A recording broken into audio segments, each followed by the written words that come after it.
I'd like to start by saying a big thank you to everyone who left a question on my previous request for Q&A questions. And I'm glad that everyone's question is quite different to the next one. There's quite a lot of diversity here, which is good to see. So it's not going to be like 10 questions all very similar. So starting from the top then, I got the first one is from Patrick, Solitary Rambler. Link below to his channel and all the others I've mentioned on this, I'll feature in this video. So Patrick basically wants to know, of all the fantastic places I've been to walk in, and I've shown you in the videos, alright, how do I actually choose where to walk? So that's an interesting question, thanks Patrick. And these days, how do I decide where to go? Well, I lead walks with a walking group quite a lot. I'd say 6 or 7 times a year. I've done 7 this year so far. So a part of me looks at the calendar, sees what's already available, and I think, why don't we go over there instead? Because no one's going over that way. Like the Brecon Beacons, I might go over there and do a walk in an area that no one often goes to. And I try to be different really. I try not to go to all the same places that everyone else goes to. At the same time, I like to explore coast paths and that sort of thing. I mean, I've not been to places like the Lake District yet. I need to go there at some point, so that's high on my list. And when you go further away, like somewhere Snowdonia or the Peak District, you naturally want to do those higher points on the popular places just to get them done, and so you can say that you've done them. But at the same time, I like doing walks in quieter areas when I can. Does that answer the question? I don't know if I'm still on track here. I'm with the walking group again, so yesterday's walk was in Wiltshire, but that was designed by someone else, so I just went along, followed along the walk.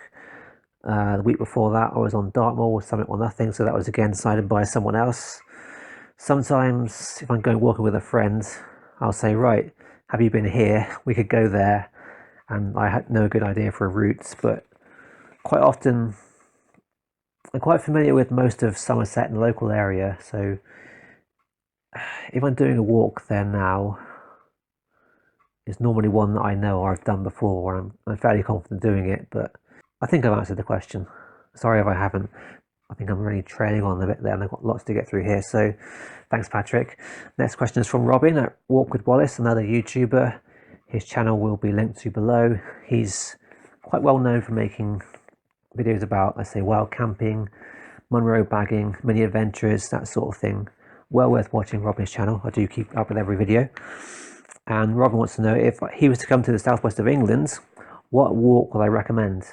And that is a pretty big question because there's a lot to explore around the southwest. I mean, where I am now, you've got the Mendip Hills and the Quantocks. You could go further south and say the Southwest Coast Path, Cornwall, Dorset, Devon, Dartmoor. There's a lot to take in. So I've come up with an idea of 3 kind of areas to walk in. Top of my list seems to be either Dorset or Cornwall for that coastal walking feature. I'd say anywhere on the coast of either one really. Dorset is quite beautiful for its white limestone cliffs, certainly around Kimmeridge and Larwood, those sorts of areas. And Cornwall is quite rugged, a bit like Pembrokeshire if you ever get to go there. Yeah, anywhere around there really for the coast path. And my second option would be either Dartmoor or Exmoor. Dartmoor is obviously known to be very wild and just open when you get into the right areas. Exmoor is kind of the same, but a bit more timid and tamed. It's a bit harder to get lost on Exmoor for several days, whereas Dartmoor you could be missing and nobody would find you, even mountain rescue. And number 3 on my list would be a local walk on the Mendip Hills, only like 6 miles from where I live, something like that.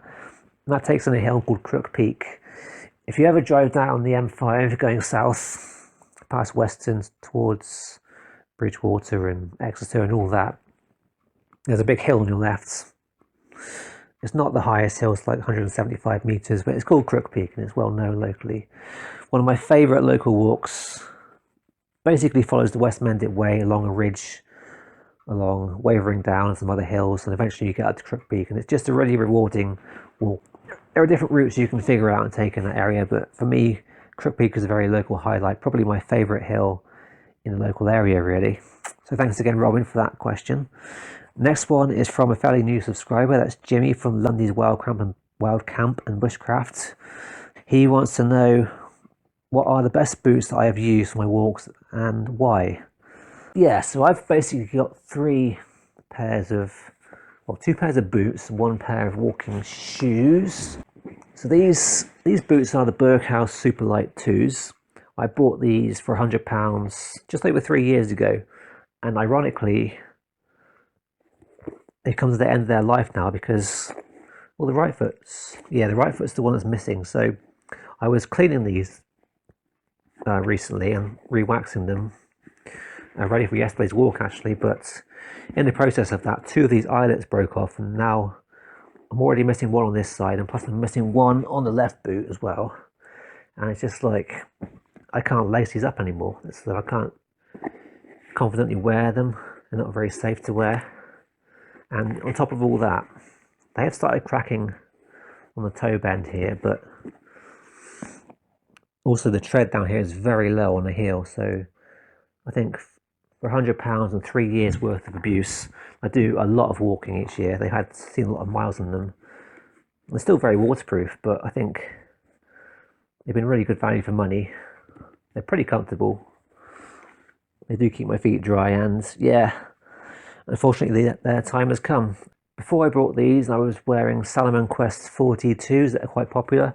You probably know like 3 or 4 people who have them already. They're over there covered in mud, waiting to be cleaned from yesterday's walk, so I can't show you them in person. They are the most comfortable boots I've owned. They're made from a fabric material with Gore-Tex and things, but although they're comfortable, they're not waterproof as they claim to be. But they've been really good for mountains and coastal paths and all sorts of things. These days in the summer months and doing the trails, I tend to prefer wearing like trail shoes, more like these. These are made by Columbia. I bought these last summer. I think it was May or June time, before the Ridgeway. And these are I think it's a Terrebonne. It's the brand name or model name. They've got a Vibram sole. They're supposed to be waterproof, but again, they're not waterproof, even though they're part leather here. They've got mesh on the front, so what do you expect? They've been pretty good for doing the trails, certainly. I've done the Ridgeway and the South Downs Way wearing these, plus a number of walks in the summer, following the coast and that sort of thing. Although they're barely a year old, I don't know if you can see, but there's some kind of damage here where the mesh material is just broken away, and there's a big gaping hole here going through to the Gore-Tex liner. And I'm going to try, I bought these from Cotswold Outdoor. Again, the heel's quite worn there as well on these boots. That's the way I walk. But I'm going to try, I'm sure they were covered by a 2-year warranty when I bought them, so I'm going to try and get them sent back, because my Salomon boots were replaced about a year ago, a bit more than a year ago, for a similar kind of reason. The sole was delaminating all around here, and it was just hanging off by the end. It was the weirdest thing. They were only like a year old at the time, but because they were covered by that 2-year warranty, Cotswold replaced my old pair with a brand new pair, no questions asked. And that's just a really good service for you. That's why I try and buy more of my boots from there these days. I have real trouble making boots last. I think it's because I walk like hundreds of miles each year. I did 1,000 miles last year and the year before, and I'm not going to be far off of that again this year. But because of all the walking I do tend to abuse my footwear, so I'm reluctant to pay £200 for a pair of boots, because I don't think it would last any longer. And I'm also reluctant to pay too little, because they won't do much at all. They won't last, they won't keep my feet dry. And the new issue I have is that I'm liking the idea of barefoot footwear. I might do a separate video on this, but I've got these Merrell, why is that one wet? Merrell trail shoes. I think it's the Parkside brand. I wear these as like day-to-day shoes. They're really quite light and flexible, very thin, close to the ground sole, and more importantly, they've got a natural foot shape at the toe ends. So if you compare that with these, even look at the shoes you're wearing right now, or slippers, they will be this unnatural pointed shape. Whereas humans have evolved over thousands of years to our toes to spread like this. That's how we get balanced naturally. But what shoe manufacturers have been doing for decades is forcing us to do this. And I don't know why, because it's really uncomfortable, it's not good for us. So I'm leaning towards this, and I'm trying to only buy footwear now that has the barefoot pattern. Not so much for the low to the ground aspect, or you can get some shoes that have individual toes cut out of them, but I just want more room for my toes to spread. That's what I'm trying to look for with new boots. So while my Salomons are fine for, you know, mountains and things in summer, my Berghaus boots need replacing at some point, and I would love to get some barefoot leather boots, but they're £200 upwards, and I'm not going to pay that on a pair of shoes, even with the walking I do. I'm currently looking at Mindle. Mindle have a range of comfort fit shoes, but I'm not currently sure if that's just in the toe box or if that's the full width overall. Stop talking about shoes now and go back to the next question. Thanks again, Jimmy, for your question. I've enjoyed recently following some of your videos and Wildcamps, by the way. And the next one is from my friend Mark, Wye Explorer, who I met probably 2 years ago. I think time's gone by quite quick. It's always good to hear from Mark. He was here in the very beginning, supporting my channel. He's always been there. It's always good to know that you're still there, Mark. So Mark wants to know, he knows that I'm great with carpentry. Have I ever thought of combining that skill with bushcraft or some outdoor skill like carving wood? And the short answer to that is no, I haven't, because I don't see myself as a bushcraft type of person. I like being outdoors and I like camping and spending time outdoors, but fire making and that sort of thing has never really appealed to me. Wood carving, I don't know. I've never tried it. Well, I've done some letter carving, but I always seem to be too busy doing other things to really, because my day job involves working with wood and always has done. It's almost like it'd be taking my homework with me, if that makes sense. I'm not saying I'd never try it, but right now it's just, the interest's not there right now, but I appreciate the thought, and maybe one day I'll give it a go. Well, thanks again to Mark for the question, and then again, link below to Wye Explorer channel, well recommended, one of my favourite channels on YouTube. And next question is from Shirley C. What do you think has helped with your confidence in being on camera and talking? Well, that's a very good question, because I'm not very confident. I don't feel very confident talking on camera, whether it's one of my videos or someone else's, as I found out last week. But yeah, I do try and do this more than I used to. I've seen from other channels I watch that people become more engaged as viewers when there's someone talking to them. So that's why I try and do it more myself. There's a lot you won't see on camera because I cut things out where it just goes wrong, basically. And I'm still incredibly self-conscious around people when I'm walking somewhere. If I'm intending to film somewhere and do a little talk to the camera piece and there's someone over there, I won't do it. I'll either wait until they pass or move on past them out of sight and then try it elsewhere. But I've still got some kind of self-conscious issue. Even now, filming this in my flat, you know, I know that I live above someone and next to someone and next to someone else. They could all hear me, and that drives me nuts, just thinking about that. But yeah, I'm making progress, and thanks, Shirley. I appreciate your support, and I do try and keep up with your videos as well. And the next question is from Martin Whittaker, Smoggie Walks. Hi, Martin. Martin wants to know if I have any more national trails planned, and again, the short answer to that is simply yes. Of course I do. Now, the question is going to be, which trails am I doing next year? Because I had an idea about doing one in September this year, which didn't quite happen, and I kind of regret that a little bit. Also, Jordan, Price Hiker, wants to know the same. He's asked pretty much the same question. And yeah, so basically the short answer is the Cleveland Way is my next one. That is about 100 miles long, roughly. And it starts up in the North York Moors, which I've never been to. It circuits around the North York Moors, so from your view it would be going that way, with the optional scent of roseberry topping.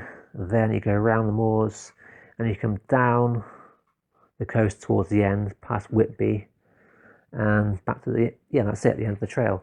It looks really appealing. It's not as, I don't think it's as well known as some of the other trails. I could be wrong there, but I really want to do that one next. I kind of wish I did in September. Beyond that, though, there's also the Cotswold Way, which is very close to home. I've been meaning to do that one for quite some time. I might do it in a series of day walks. So I might try and do that without taking a week off work, which would save me some more time to do other things. And as far as national trails go, beyond the Cleveland Way, I would like to do the West Highland Way. That's quite high on my list now, for obvious reasons, and Hadrian's Wall, both of which should be doable in 5 or 6 days, but they might have to wait until 2021 now because of where I am with my scheduling of things. But if I do a second trail in 2020, it's probably going to be the Two Moors Way, which is not a national trail. It's unofficially Devon's coast-to-coast walk from across Dartmoor and Exmoor, from Linton or Lynmouth down to somewhere near Plymouth or going the other way. That would be my second option for next year.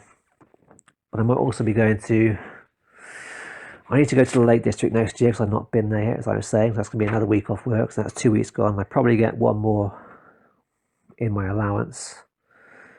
That'll be 2 trails and a Lake District trip.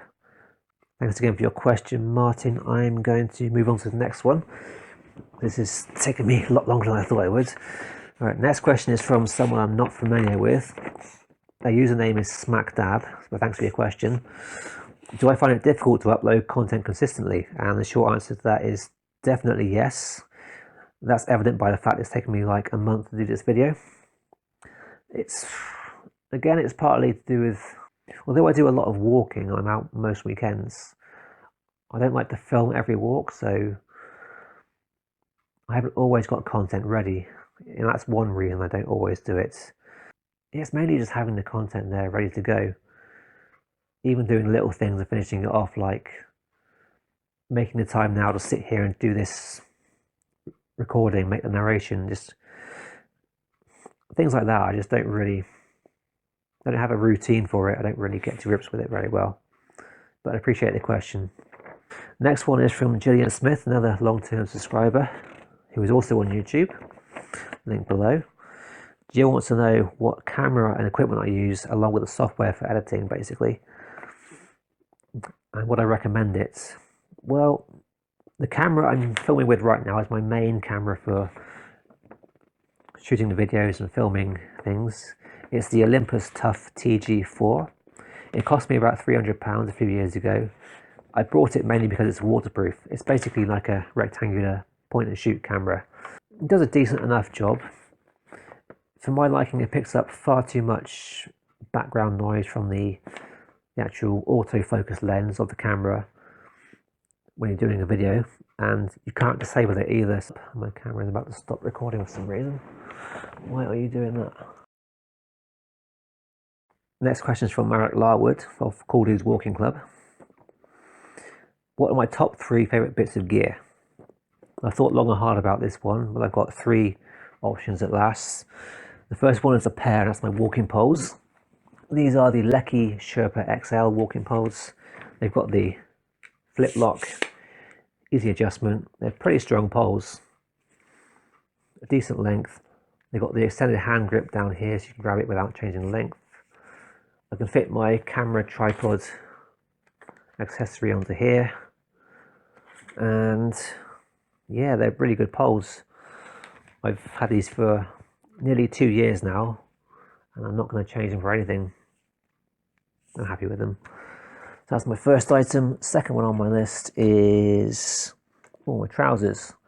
I bought these last winter. They're not winter trousers, but they were on sale. Craghoppers Kiwi Pro trousers. They're lightweight, quite thin, and they've got zip pockets, one on the side, down here on the leg, 2 on the front and 1 on the back.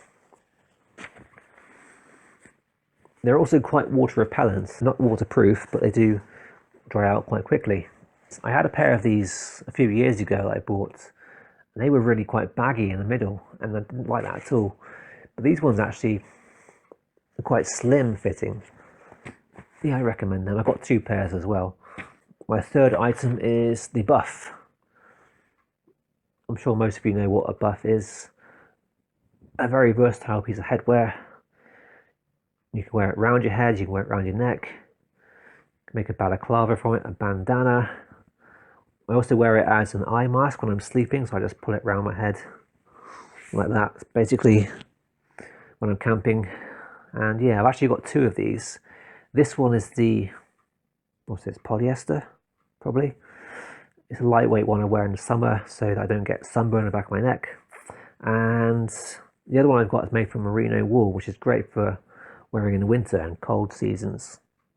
But I do recommend everyone gets a buff at some point. Very useful. Thanks again, Marek. Link to your channel below.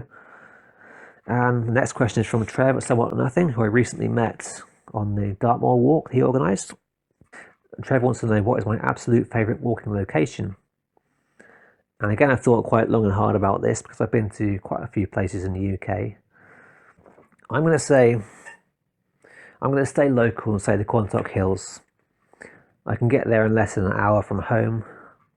That's driving, not walking. And yeah, every time I go there, it's just, you get up on this plateau and you get views of the Bristol Channel, views across to Exmoor, views over South Somerset. It's all pretty well localised. Whereas with the Mendip Hills, you've got one over here, and there's a road, one over here, and there's several roads. Everything's all broken up and dispersed, and it covers a large area of land, whereas the Quantocks are all quite closely knit together. You can sort of spend a day there quite easily exploring a good portion of it. So I like the Quantocks a lot. It's all very open, and yeah, the Quantock Hills for me. Got 2 questions left now. The first one's a fairly new subscriber, that's Jodz Harrison. Thanks, Jodz, for your question. And he wants to know, it's a very simple question, it's very difficult to answer. Who is Olly?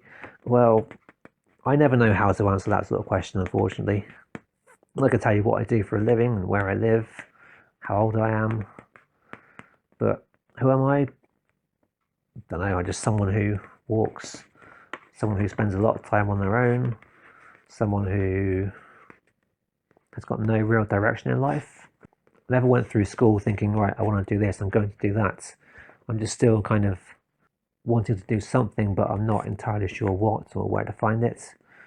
In some ways I'm in danger. I realised this in the last 2 years of avoiding my own issues by spending too much time walking and just walking away from all my problems. They're quite a common risk that we all face, I think, especially with this big initiative now to get outside and spend more time in the wild and all this sort of thing. At some point we need to come home and face ourselves again, and